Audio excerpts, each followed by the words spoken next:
Hi guys, welcome to Maurya and Shaurya family. నేను ఈరోజు మీకు సింపుల్గా టేస్టీగా పొటాటో ఫ్రై ఎలా ప్రిపేర్ చేసుకోవాలో చూపించబోతున్నాను. అందుకోసం ముందుగా పొటాటోస్ని బాయిల్ చేసుకొని పీల్ తీసి ఈ విధంగా పక్కన పెట్టుకోవాలి.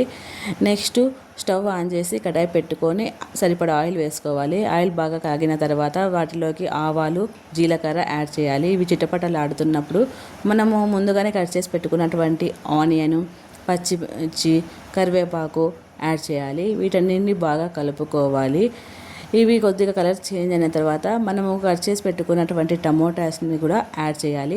నేనైతే 2 మీడియం సైజ్ టమోటాలను యాడ్ చేస్తున్నాను. వీటన్నిటిని బాగా కలపాలి. టమోటాలు కొద్దిగా మగ్గనివ్వాలి.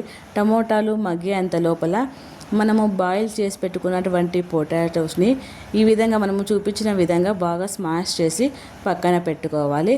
తర్వాత టమోటాలు మగ్గాయో లేదో చెక్ చేసుకోవాలి. టమోటాలు మగ్గిన తర్వాత టేస్ట్కు సరిపడా సాల్ట్ యాడ్ చేయాలి. అలాగే చిటికెడు పసుపును యాడ్ చేసి బాగా కలపనివ్వాలి. అవి కొద్దిగా బాగా కలిపిన తర్వాత మనము స్మాష్ చేసి పెట్టుకున్నటువంటి పొటాటోస్ని యాడ్ చేయాలి. యాడ్ చేసి వీటన్నిటిని బాగా కలపాలి.